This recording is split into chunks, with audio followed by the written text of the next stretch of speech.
Às quartas-feiras contamos com o comentário dos comentadores habituais deste Closing Bell: Isabel Vaz, gestora; Rui Moreira de Carvalho, professor universitário; e também João Cantigas Teves, professor do ISEG. Agradeço aos três a vossa presença neste Closing Bell. Isabel, começo por si para lhe perguntar que comentário lhe merece esta situação das contas da Madeira.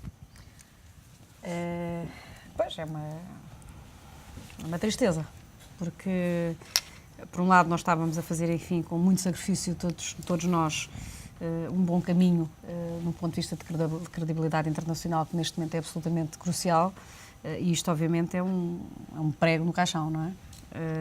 Aliás, nós há pouco estávamos aqui a comentar em off, que agora percebemos o que é que os alemães e os holandeses e os países que cumprem, o que é que sentem relativamente, de facto, com a percepção dos países que não cumprem, que no fundo é o sentimento que nós neste momento todos estamos a sentir relativamente à Madeira, não é? E sobretudo, a mim o que me choca é a impunidade com que tudo isto acontece, a impunidade de não haver responsabilidade, ou seja, portanto, ninguém viu, ninguém sabe, agora ninguém é suposto ter visto, quer dizer, portanto, como de costume isto cai num limbo que é revoltante, sobretudo num contexto em que efetivamente estão a ser pedidos sacrifícios muito grandes ao país, em que efetivamente todos temos que ser solidários e, portanto, a Madeira, eu percebo muito bem o tema das regiões autónomas, com certeza, mas a autonomia não é para nós fazermos aquilo que nos apetece e termos condições completamente diferentes, ou seja, eu também adorava ter as condições do sistema de saúde que eles têm lá, mas que não é igual ao dos portugueses, do continente, eles têm situações e que, obviamente, gastam mais dinheiro e, portanto, e tudo isto não ser controlado, a impunidade que está à volta de tudo isto, inclusive a arrogância com que se vê, no fundo, os altos responsáveis da Madeira também reagirem a este tema, é de facto revoltante e portanto, reage mal, reage com desânimo e com uma sensação de facto, dá a sensação que... No outro dia vi um artigo, já não sei de que jornalista, que era o polvo dentro do Estado. Isto é o polvo dentro do Estado, quer dizer, de facto dá a sensação que o Estado dentro do Estado é impune, faz aquilo que lhe apetece, não respeita sequer, no fundo, os políticos que nós elegemos, não é? E que dá a sensação que estão em roda livre e, portanto, que tudo isto pode acontecer e que não há qualquer sanção nem qualquer responsabilização por estas coisas que acontecem. E isto, de facto, começa a cansar quem tem que pagar os seus impostos, quem tem que trabalhar, quem está a tentar fazer tudo por tudo para sairmos deste embrulho em que estamos metidos, não é? E, portanto, acho que tem que haver um sinal político claro que isto não é admissível e que tem que acontecer qualquer coisa. É óbvio que os madeirenses dizem, os madeirenses vão julgar em eleições. Claro, eu também, se fosse madeirense, também votava no Alberto João Jardim, com certeza, tenho um serviço de saúde bestial, posso gastar à vontade, alguém paga, eu também votava, não é? Portanto, não podem ser eles, quer dizer, eu percebo politicamente, dá imenso jeito dizer isso, mas a verdade é que isto não é aceitável. E muito menos no contexto em que estamos a viver. Portanto, urge realmente haver alguma moralização da vida política portuguesa e da vida orçamental portuguesa, não é? Porque senão qualquer dia realmente eu também me apetece imenso fazer greve e não pagar, por exemplo, os impostos este ano, porque já agora, porque não? Este é o tipo de situação que revolta os contribuintes? É o tipo de situação que revolta os contribuintes e nos revolta como povo. Quer dizer, nós neste momento, o povo português tem que estar unido num desígnio nacional até de independência, portanto, de voltarmos a ganhar a nossa soberania, mas temos que ser cumpridores dos compromissos que temos com a Europa e, obviamente, não podemos ter um conjunto de portugueses que, quando lhes dá jeito, dizem que não são portugueses, mas quando lhes dá jeito já são, que têm direitos diferentes, quando na realidade representam, se calhar, a população de Cascais, quer dizer, portanto, ou seja, não é... Quer dizer, isto era a mesma coisa que agora, por exemplo, sei lá, o Distrito de Setúbal resolver que também pode gastar à vontade ou que não tem que cumprir as regras do país. Portanto, todos temos que cumprir as regras do país e não é admissível que os altos responsáveis possam fazer isto e de facto, fiquemos todos neste limbo em que, mais uma vez, ninguém é responsabilizado. Portanto, eu acho que isto é revoltante e acho que isto não une o país. Porque o país, para estar unido para ultrapassar a crise, tem que sentir que há justiça, que os sacrifícios são para todos e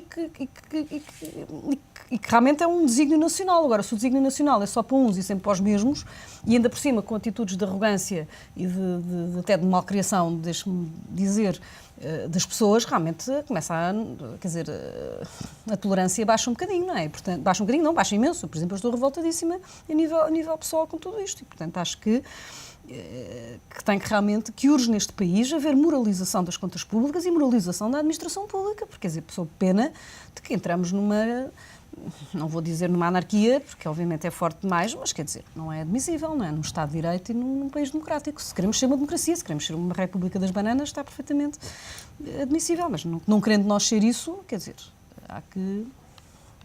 Rui, olhamos para esta situação, vemos que a Madeira nos últimos 30 anos cresceu muito, de facto, do ponto de vista económico, mas percebemos também que há custa de injeção de muitos milhões de euros naquela pequena economia. Boa noite. Claro, e todos vimos essa evolução na Madeira, como bem disse a Isabel. Estava, digamos, aquele dinheiro tinha que vir de algum lado. Por isso é que nisto não vai haver um culpado. Digamos, há um sistema que concluímos que não funciona. E não funciona, e vale a pena pensar em termos prospectivos, ou seja, para a frente, que é colocar questões, a regionalização, é replicar estes exemplos por outros tantos no continente, é ver o que está a acontecer em Espanha, que os grandes problemas de Espanha vêm, de facto, das regiões autonómicas. A questão da responsabilização, como bem colocou, acho muito bem que se veja o que é que aconteceu, porque isto tem que haver imensas gentes envolvidos, digamos, no processo contabilista, é disto que eu estou a falar. Segundo se apercebe, não há uma questão de fraude, é uma questão de contabilístico, de omissão de informação, que também foi feita no continente. E o que parecia é que isto era uma moda, porque se formos ver quando é que isto começa, segundo a informação que há disponível, ela aproximou-se em 2009, 2010. Ou seja, já estávamos perfeitamente com problemas de tesouraria, com problemas de financiamento da economia nacional, e criou-se modelos de omissão de informação, feitas em todo o espaço nacional. E, finalmente, a outra parte, que é também como é que a sociedade civil reage a isto. Isto pode servir um exemplo, como também foi referido. Como é que os outros do Norte olham para os do Sul? Que nós parece que brincamos como é que é. Ele é o Chico Esperto, para lembrar aquela situação que acontecia no Benfica, com aquele famoso presidente que sorria, comprava os jogadores e não pagava, e andava com questões. Portanto, a questão é uma questão que é transversal, ela não nasce e ela não morre naquela região, ela nasce num determinado contexto e desenvolveu-se num sistema. E, portanto, é esse sistema que importa ver com serenidade. Agora, estar a fazer leis em cima do joelho são sempre complicadas. As leis já existem. O que tem que existir é, como eu referi no último ponto, que é a sociedade civil. A sociedade civil tem de perceber o que é que quer para os seus filhos. E tem que fazer que cada um de nós, de facto, perceba que a honestidade, a seriedade e a bondade são os valores para o futuro. Rui, há aqui uma questão que tem a ver com a eventual culpabilização, a atribuição de culpa a alguém. O Procurador-Geral da República abriu hoje um inquérito de crime relativamente a esta situação. Não é muito comum, neste tipo de situações, haver esta rapidez, esta celeridade, nomeadamente da Procuradoria-Geral da República, a reagir. O efeito eleições pode também estar a acelerar todo este processo? Eu lembro umas palavras do engenheiro Fernando Feio de Oliveira que diz: a gente só deve falar do que sabe. Eu não sou jurista, não tenho, digamos, conhecimentos na área da justiça, mas como cidadão, o que vejo muitas vezes é show-off em determinadas alturas e depois não se vê nada.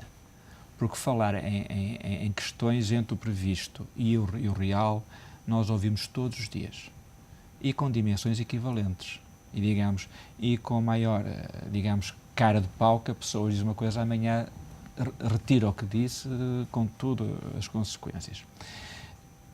A justiça tem que ser tratada com muito cuidado. Quando se anuncia um facto, ele tem que ter resultados, porque senão descredibiliza toda. Não é este facto em si, é tudo o que é justiça, então ainda é pior. Ainda é pior do que aquilo que estamos a anunciar, que vai fazer isto ou vai fazer aquilo outro. Ou seja, ela tem que ser feita com serenidade e com saber, que é para ter resultados e para nós, de facto, consigamos fazer o que se chama jurisprudência. Isto é que é relevante para Portugal, que as próximas gerações possam ter melhores oportunidades do que aquelas que na minha geração, que a nossa geração lhes está a legar.